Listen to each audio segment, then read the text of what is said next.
안녕하세요, 여러분. 가벼운 책방지기 하품입니다. 오늘은 사이토 다카시의 책인 50부터는 인생관을 바꿔야 산다를 읽고 제가 느낀 생각들을 함께 나눠보려고 하는데요. 요즘은 정말 어디를 가든 100세 시대라는 말을 자주 듣게 됩니다. 예전에는 60세만 되어도 노년이라는 단어가 자연스럽게 따라왔지만 이제는 60대에도 여전히 일하고 배우고 새로운 일을 시작합니다. 그런데 참 이상하죠? 수명은 길어졌는데 삶에 대한 확신은 오히려 더 희미해진 것 같은 느낌. 예전에는 인생의 단계가 비교적 단순했습니다. 학교를 졸업하고 취직하고 결혼해서 가정을 꾸리고 아이를 키우다가 아이가 성장하면 은퇴하는 삶.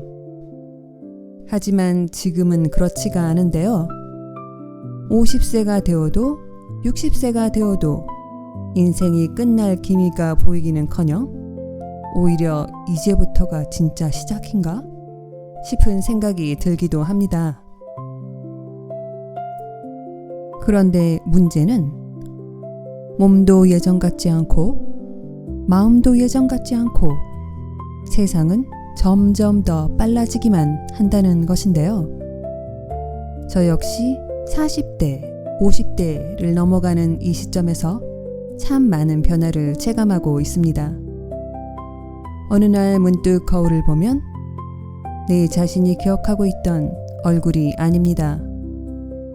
부모님의 모습도 몰라볼 정도로 달라지셔 있고 아이들의 얼굴도 어느새 훌쩍 커져 있고 시간은 정말 무섭도록 조용하게 사람을 바꾸어 놓습니다.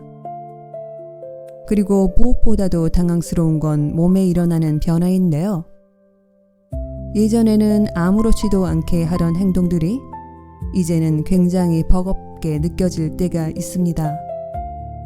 아침에 칫솔을 들었는데 손에서 또르르 미끄러져 떨어진다든지 눈이 너무 건조해서 안약 없이는 하루를 시작하기가 어렵다든지 게임 하나를 해도 예전 같은 반응 속도가 나오지 않는다든지 이러한 사소한 순간들이 마치 나에게 계속 말을 걸어오는 것 같습니다. 이제는 예전의 방식으로 그대로 살 수는 없어 라고요. 그리고 바로 그 지점에서 중년은 단순히 나이가 드는 시기가 아니라 삶의 운영 체제를 바꿔야 하는 시기라는 생각이 들었습니다. 사실 이 책은 목차만 읽어보아도 저자가 무슨 메시지를 전하려 하는지가 확실하게 느껴집니다. 그 핵심 메시지는 바로 이것인데요. 50 이후에는 젊은 시절의 기준으로 자기 자신을 평가하지 말라. 우리는 너무 오랫동안 더 잘해야 한다는 기준으로 살아왔습니다. 더 인정받아야 하고, 더 성공해야 하고, 더 중요한 사람이 되어야 하고, 더 많은 것을 이루어야 한다고 믿으면서 말이죠. 그런데 어느 순간부터는 그 방향으로 계속 달리는 것이 삶을 풍요롭게 만들어주기보다는 오히려 자신의 내면을 메마르게 만든다는 것을 깨닫게 되는데요. 사이토 다카시는 바로 그 지점을 이야기해 줍니다. 50 이후부터의 삶은 확장보다는 정리에 가깝다고요. 더 많이 가지려 하기보다 정말 나에게 필요한 것이 무엇인지 남기는 과정이라고 말입니다. 저는 이 부분이 굉장히 인상 깊었습니다. 나이가 들수록 중요한 것은 무엇을 더 할 것인가 보다는 무엇을 내려놓을 것인가 라는 말입니다. 생각해 보면 우리는 너무 많은 짐을 지고 살아갑니다. 남들에게 좋아 보이고 싶은 마음, 무시당하고 싶지 않은 마음, 끝까지 젊어 보이고 싶은 마음, 누군가보다 뒤처지면 안 된다는 불안.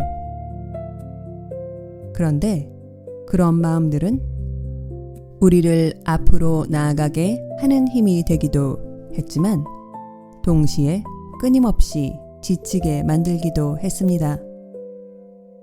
그래서인지 저는 책의 마지막 부분을 읽으며 이 문장이 계속 마음에 남았습니다. 이제는 힘을 빼야 한다. 이 말이 정말 절실하게 다가왔는데요. 왜냐하면 우리는 평생 동안 힘을 주는 법만 배우며 살아왔기 때문입니다. 더 참고, 더 버티고, 더 증명하고, 더 견뎌내야 한다고 배웠습니다. 하지만 중년 이후에는 오히려 힘을 빼는 사람이 오래갑니다.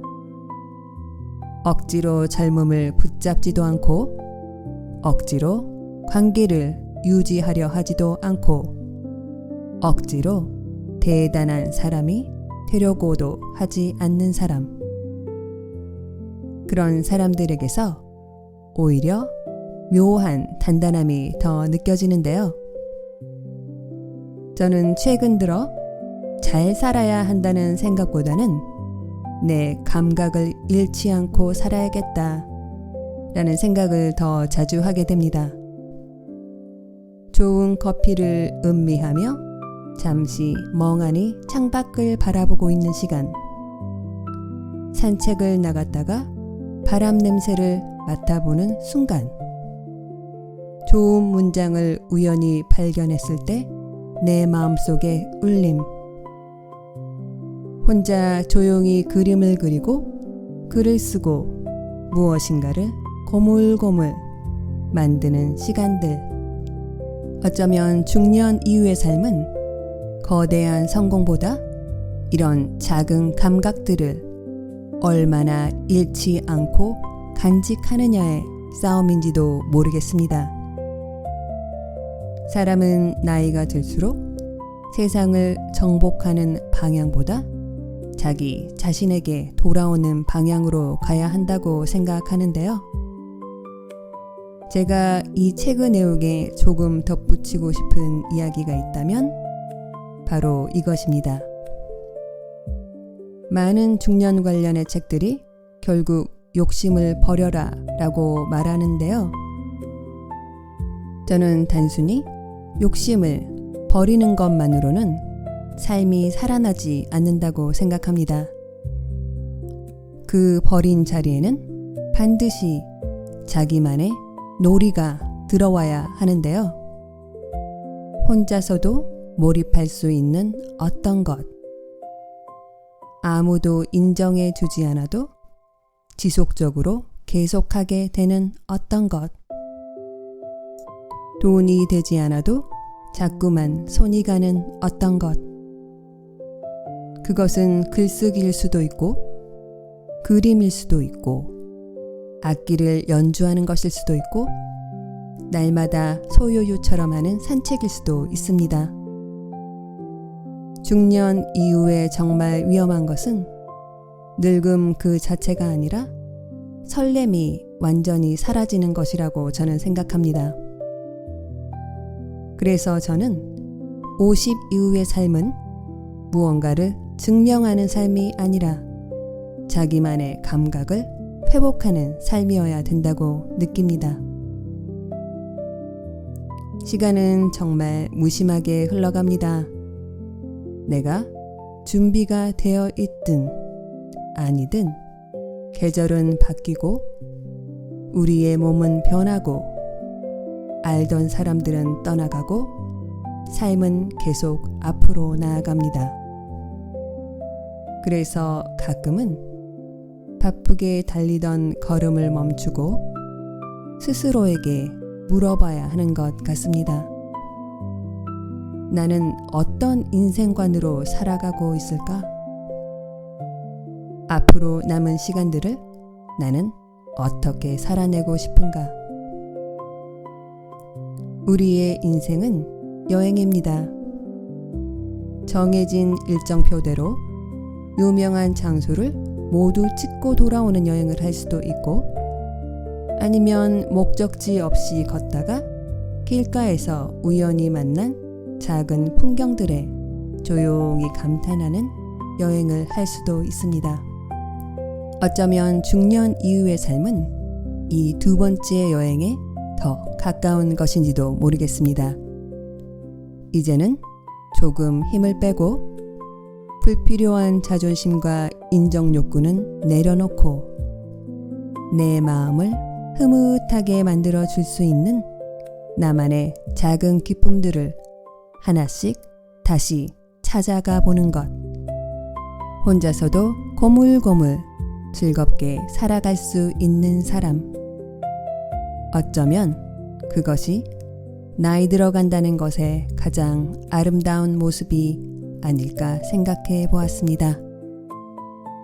오늘도 들어주신 여러분 감사합니다.